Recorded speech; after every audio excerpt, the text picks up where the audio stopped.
Hello, good evening, everyone, and welcome to Mentor My Board Boardroom Talk. That's a Boardroom Talk series. What Mentor My Board has been running for last more than 8 to 9 months, and we are absolutely, delighted to have you all watching this interview series week after week.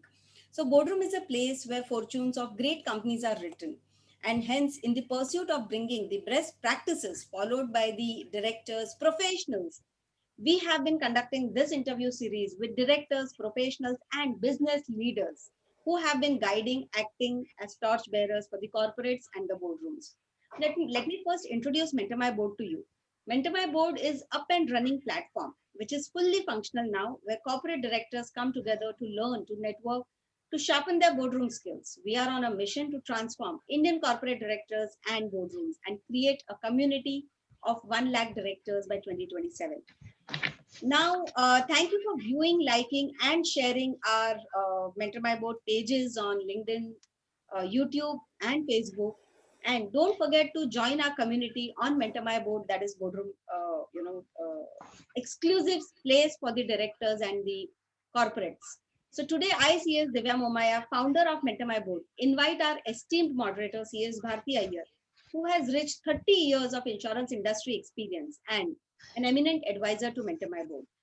Let's get ready for a boardroom talk with Dr. Shivani Joshi from Denmark. And I request Bharti to introduce Dr. Shivani to all of us. So over to you, Bharti.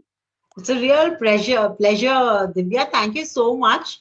I will read from the profile, Dr. Shivani, but if in case I make any mistakes, because it's a very erudite profile, please do forgive me for that. So Shivani is a scientist and an entrepreneur, avidly interested in medicine, health technology, and commercializing scientific advancements. She is a Mumbai girl who was awarded an international mobility doctorate stipend by Aarhus University, Denmark in 2010 to pursue her PhD in genetic medicine.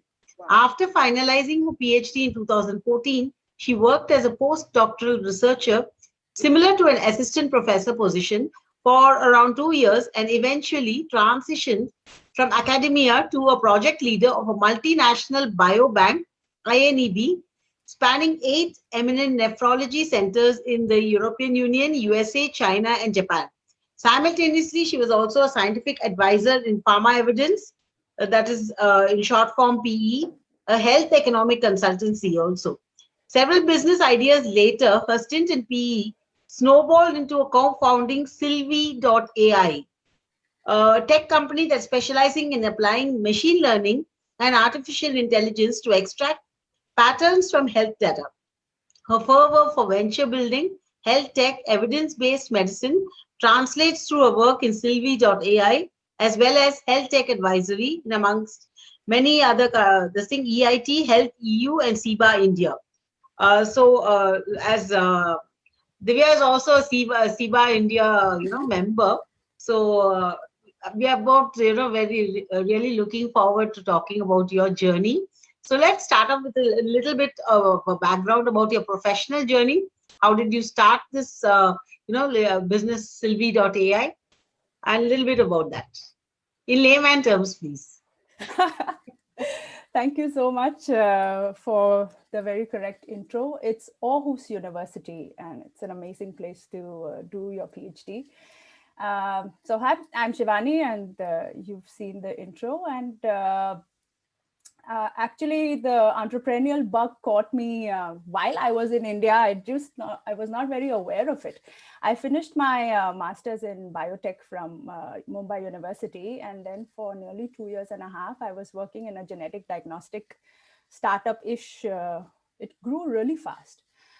Company where I was a research scholar, and then eventually I became jack of all trades, like the product specialist, helping the IT team, marketing team, and everything. And that's my personality. I thrive as a linchpin, doing 1,000 things at the same time. And that's when I realized, like, I really like working in a place where science is meeting the society. But I knew I wanted to get deeper with the tech, and I wanted to do a PhD. And I had this bug in my head that I want to, have my own research team and do research, which brought me to Denmark in 2010 with the PhD fellowship that I got from the university. And it was very interesting. I finalized my PhD, and then I was working with some zebrafish, these tiny fish, and their kidneys are same as human kidneys. And I found myself working with genetically modified fish and doing research. But that required from me to be working in a lab for 5 to 10 hours in a dark room. And it was sort of like crushing my soul. I'm a network driven people person, and I don't like being alone in a dark room for too long. And that's when I decided, like, I'm reaching a cross point in academia where I had to be more specialized to be further. And my heart is really where people are, and my heart is where I can bring innovation to the society. And it was around 2016, I was doing a lot of workshops and spending a lot of time at Aarhus University Technology Transfer Office, where I realized, like, this big bad world of business has a lot of good things in it. And I actually found a place for myself. And I realized that, a lot of things that you do in business and now commercially, they translate into better research also. It's not like it's just about profits and all the bad things you hear.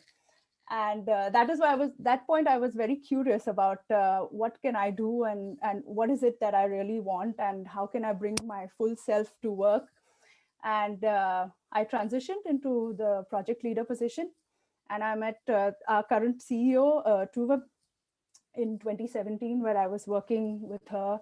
It is her consultancy where I was doing scientific advisory work, and she pulled me into other business ideas. And how it starts, you're like, oh, maybe this, or maybe that. And we were part of a big idea, which is now dissected, and they are separate independent pies, but they are very well connected. And then when we raised some funding to make Sylvie AI, she's like, would you like to be part of it? And I was like, yes, let's do this. It's her brainchild, and our CTO, Rasmus, developed the prototype, and I was like, yeah, let's do this. So that's how I got all in with Sylvie. But at the same time, I had also started my own consultancy called Clear Dynamic Group, APS, which is a plug-in health partner. A lot of my network and my peers, they are super specialists in like parts of kidney or mitochondria or cells, and they have so much to offer. But they also love doing research, but they can really solve a lot of problems. They may not be working as a research scientist in an institution or a company, but they can add so much value. So my consultancy is the plug-in partner for health tech and very super specialized problems. So I have my own thing going on, and Sylvie AI. And since then, I'm all in with entrepreneurship. And I was fortunate to be part of another startup that brought me into EIT Health Network, which is an amazing network for health technology and medtech related startups. And I help them with product development and fundraising and regulatory approvals and all the scientific related things that can further them.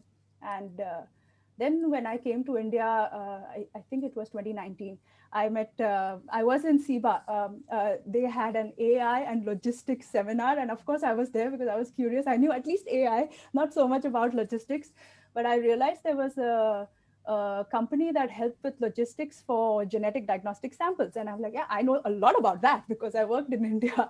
So, and that led to a lot of ideas. And I met Prasad, the CEO, and the rest of the team, and Sagar. And that's how I'm affiliated with SIBA too. Like whatever I can bring, I just keep on adding value to the teams in India. And yeah, that's my story. I'm all in, and it really drives me that I understand a lot of science, and I'm immensely curious about the commercialization part. And if I can do anything to bring in innovation to market, I'll do it. So that's my journey with Sylvie AI. and Right. entrepreneurship.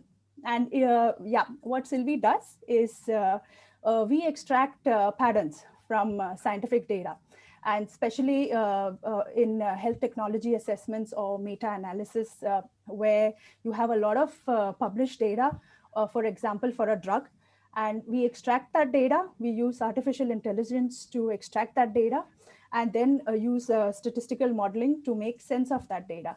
And meta-analysis is used by pharma companies, for example, government authorities like medicines agencies, consultancies, a lot of medical device consultancies, they use it. We also use it at university. So Okay. it's the highest possible kind of evidence that is synthesized from whatever available evidence is there. And we use artificial intelligence and machine learning to improve the life cycle, the whole process. It takes nearly a good four months to 72 months to do a thorough meta-analysis. And with our system, we reduce the time, we reduce the manual labor, and enhance the scientific experience of doing meta-analysis. Wow. Yeah. Super. So, I mean, this is really actually very well explained. Thank you. And I hope the viewers also catch your excitement, because we are feeling very excited about the fact that you've done so much.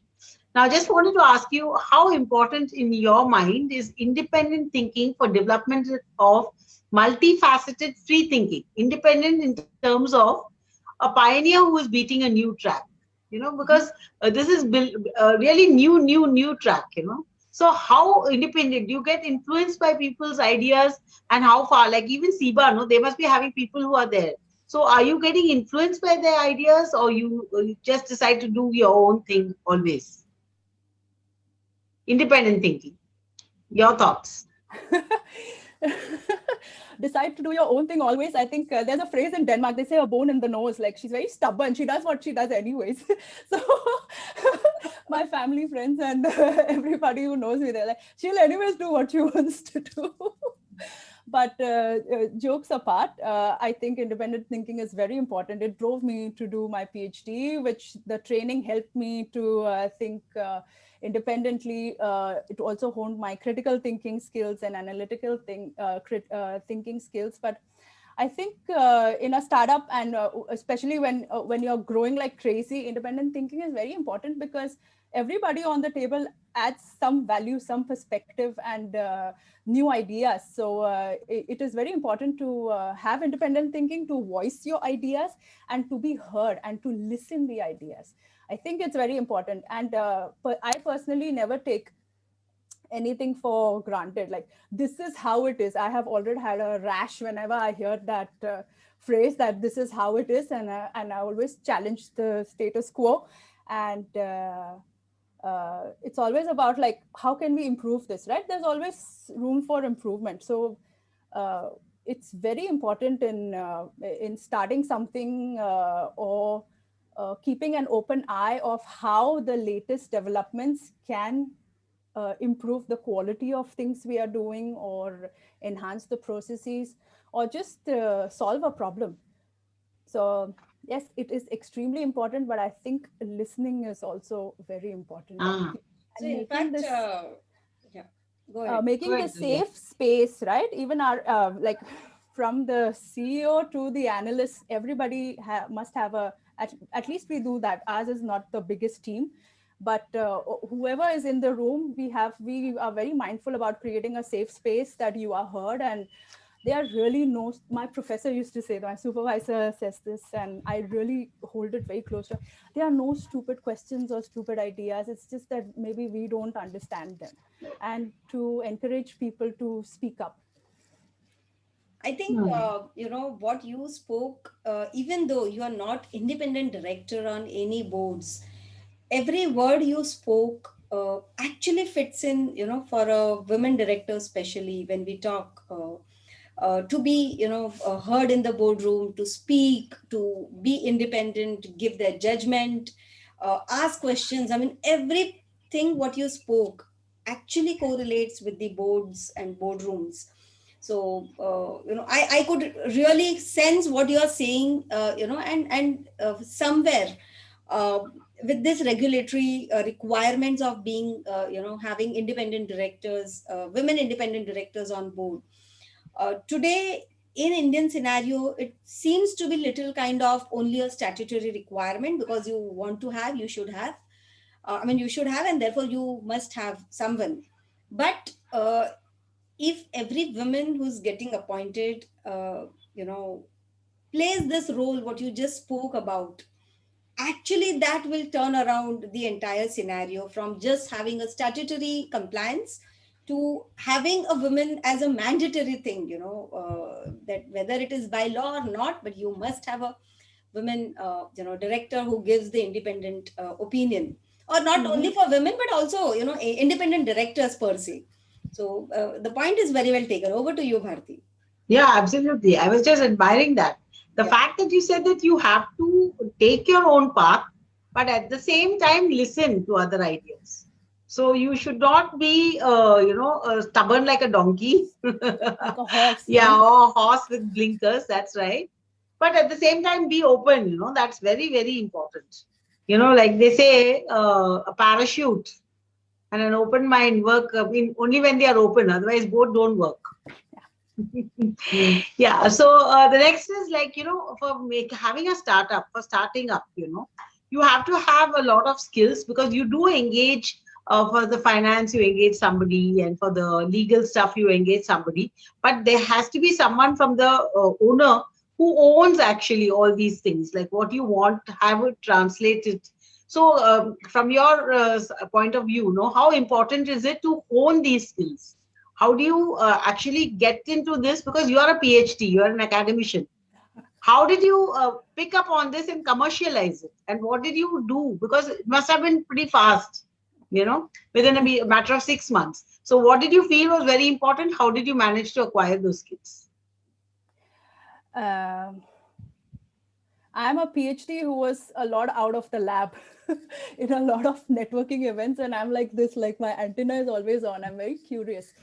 So a lot of those skills I acquired by unconscious learning. I was out and I was part of a lot of meetings, and I'm a natural networker. So meeting people, talking to them, and understanding what are the trends, and then asking a lot of questions. And that is how I ended up in the technology transfer office, because I know a lot about science and scientific data, and a lot about how to do research very well.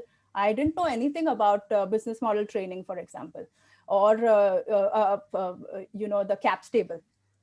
I'm telling you all basic things from my focal point, or all the contracts that you make, and stuff like that. I didn't know that. I took, then I signed up for a workshop at the technology transfer office, and I had to create a hypothetical company. And then I learned a lot about, the value proposition canvas, and business model training, and how to pitch, and how to create your budgets, and stuff from taking that workshop. And it was just fun and play.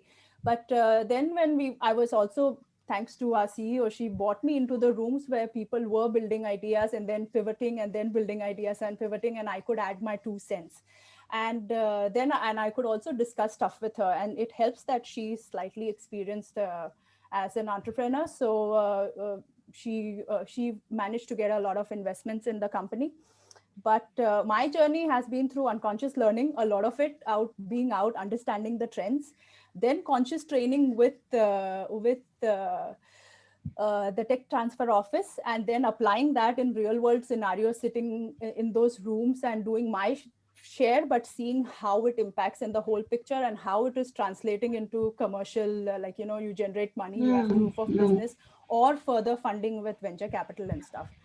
And then I agree, understanding board governance, the legalese part of it, and finances, they are these machineries, and everybody can't do everything. But if you are inclined towards entrepreneurship, or even if you don't have an idea but think you want to work in a startup, I think there are a lot of options available on the internet also. Like last year I did this course which was completely free on venture capital.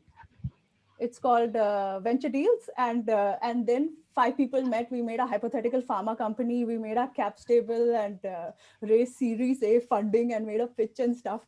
And then I learned a lot about venture capital. And through Mentor My Board, the workshop, boardroom mastery workshop, I learned quite a bit about board governance. So Very good. it is very important, and to keep your eyes open, and that has helped me. I'm always like looking for new things. I'm very curious. So and I'm driven by those things. I enjoy it, that how I, whatever I know, my science, how I can apply it and be part of those teams. And another thing is um, failure is part of what you do. So it's okay, you try things, you fail, you shut down that project, start something else, but you always learn. That learning stays with you. So uh, did I answer your question? Yes, yes. Yes, you did. Oh, yes. Absolutely. And I like the last thing which you said about resilience, Mm, that these are some of the things which we are thinking at actually, how do you translate it into mentoring and coaching? Things like resilience, things like integrity, things like, assertiveness without being aggressive.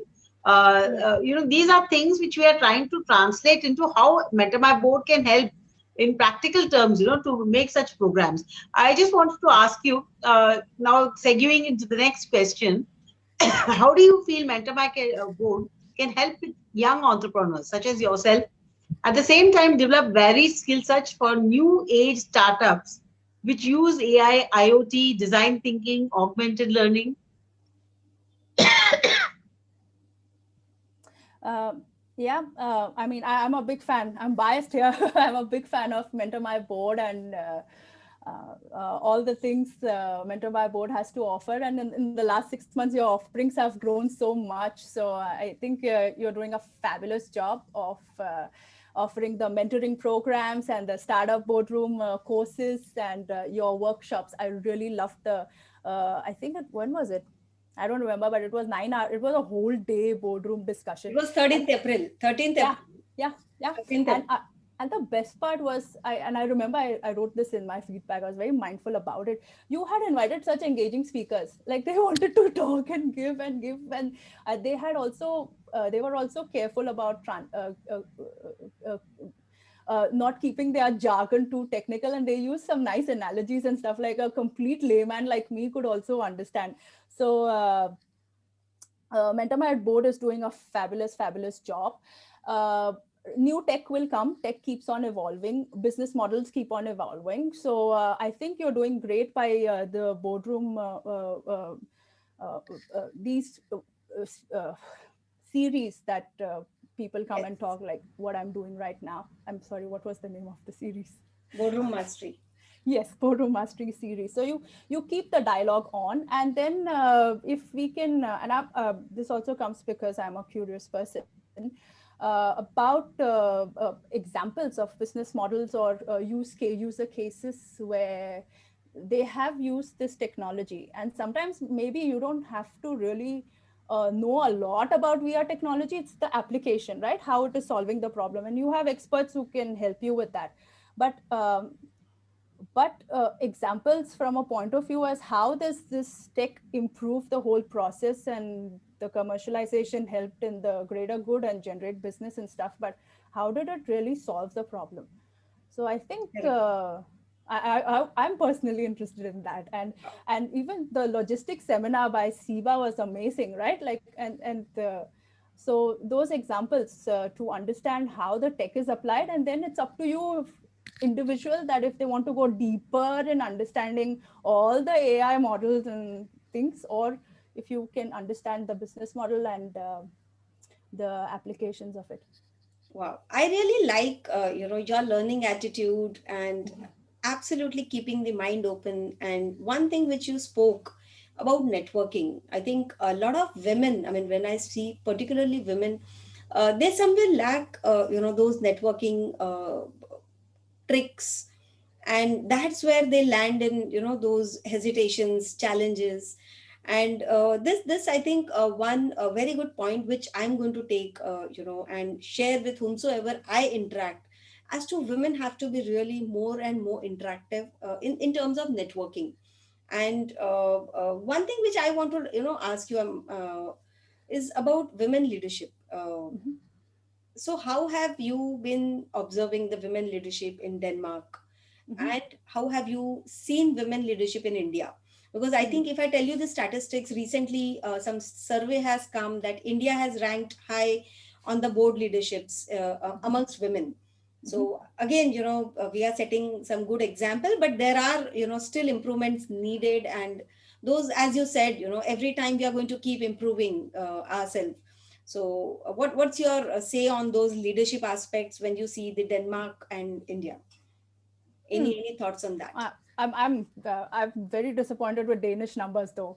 I remember sending you this article where only 19% Yes. women Mm. members, women are board members, and and 56% Danish companies don't have women on their board. So, but from my focal point and my network, I know some awesome female leaders, but it's not translating, and there's this glass ceiling, right? And it exists here. It also exists in India, and yeah, and I think it's a global problem with the glass ceiling. And what was your question again?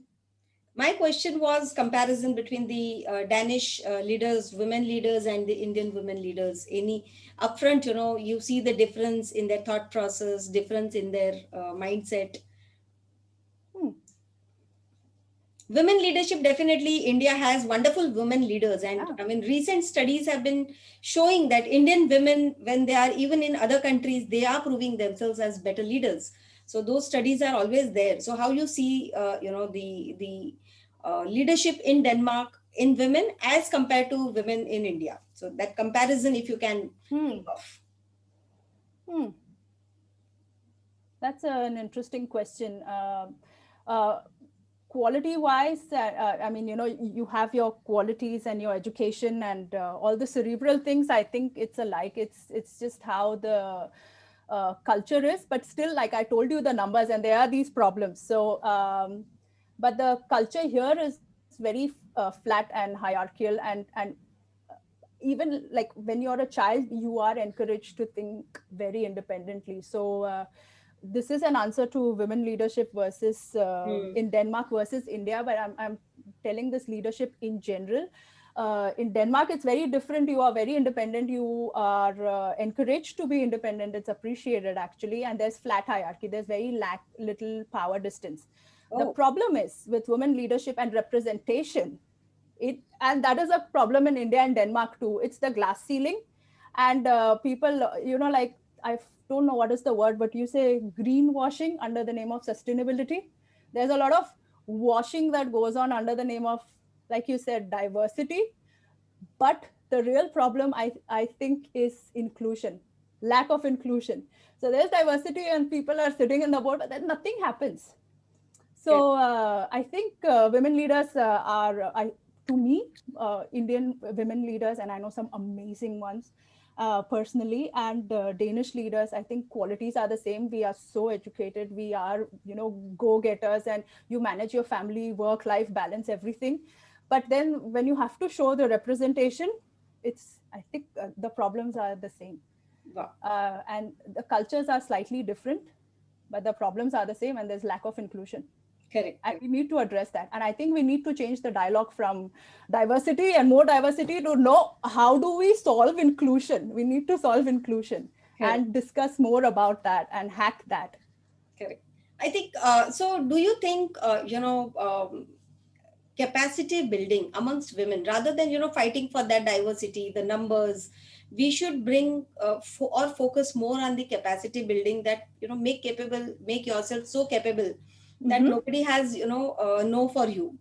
And Yes, I think I that's agree. That's an excellent question. Really Yes, nice. yes, I agree. And I was so impressed to see your mentoring board, that you have these skill set categories that and I was, of course, playing with it. And oh, I need a mentor in this skill set. And then I could see a number of people pop up.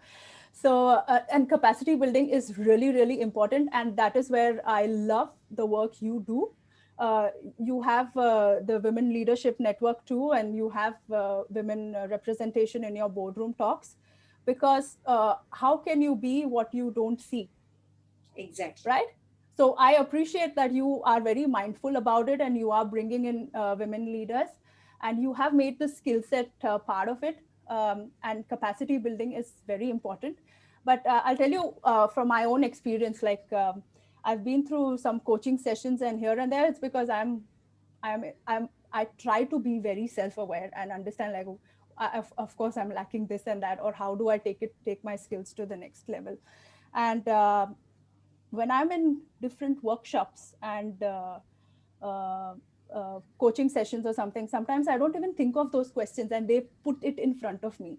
So capacity building is very important also from the point of view that you show that there are role models and examples, mentoring and the skill set matching, but also uh, highlighting that these are the problems, or you could think of ways of improving in these areas. And sometimes you don't know those questions till you are in a certain position, or I wish somebody told me 2 years ago kind of questions, right? So capacity building also comes from having a bunch of questions and reflective exercises around you.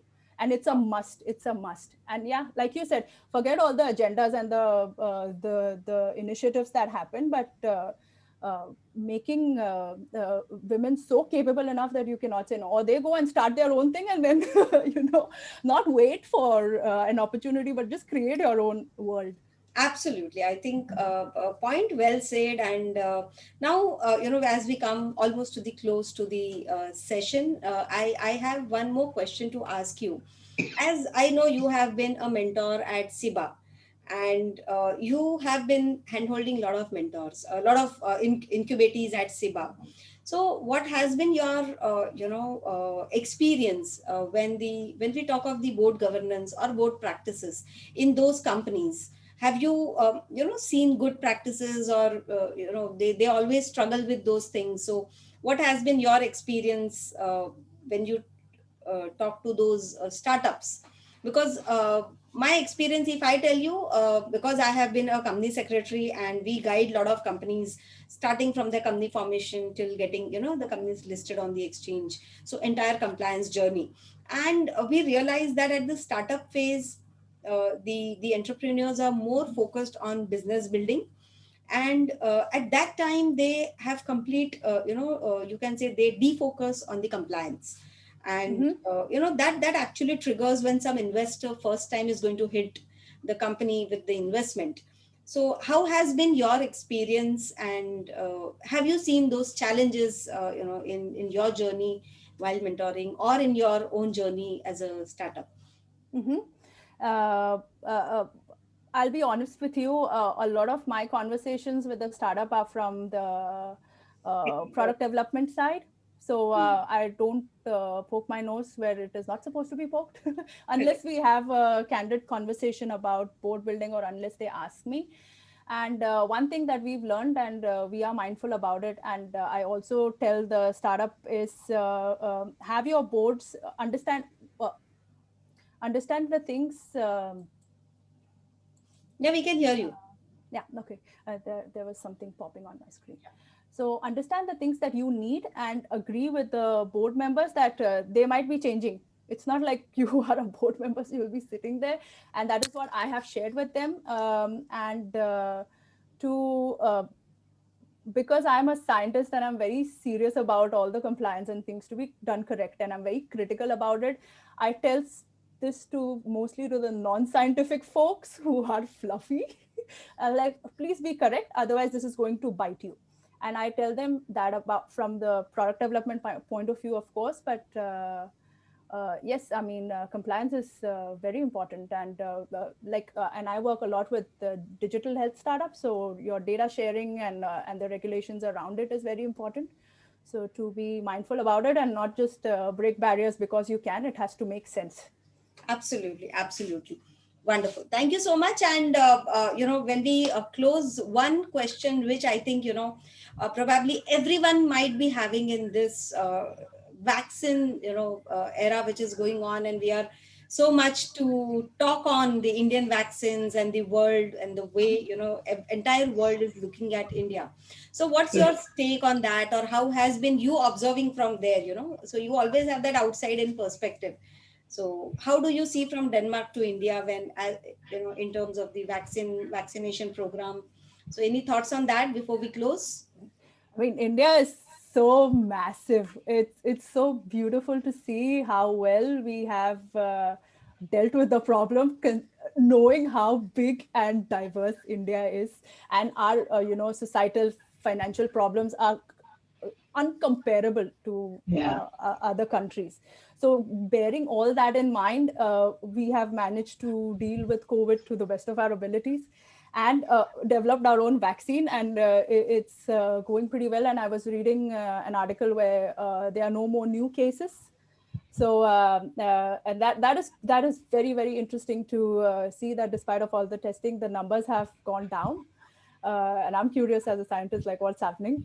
But it's a phenomenal work that we have done in India to deal with a pandemic, knowing that India itself has already so many existing problems, and then to deal with a pandemic and still go ahead. I think it's phenomenal. Wow, that's Absolutely. wonderful. That's Nice. What an encouraging point of view from somebody who's outside India. You hear all these doomsday stories about India. So Yeah, yeah, lovely and yeah. loyal. Lovely. Thank you. Thank you so much. And it was really a pleasure to have you, Shivani, on this boardroom talk. It was a wonderful experience. Absolutely. And, though you have not been practically director on board, but you have been Yet. meant, yes, yet, absolutely. And it's now I take it as a responsibility of Mentor My Board that we should have you as independent women director on wonderful companies, where you can contribute and the companies will benefit Benefits. with your immense knowledge and that diverse Mhm. thinking, Mhm. out of the box thinking. So we look forward to have more and more interactions with you. So thank you for being here with us today on this boardroom talk show. And it was really, really indeed pleasure to get those different perspectives to the entrepreneurship, to the technology, and how women can play a very different role by having a capacity building done for themselves. So thank you very much. And let me tell our audience here, keep sharing, keep liking, keep watching our Boardroom Talk series. Boardroom Talk series are also available on the platform of Mentor My Board. So don't miss out to watch these series every Friday at 6 o'clock. Stay tuned and bye bye. Thank Good you. night. Thank Bye. you.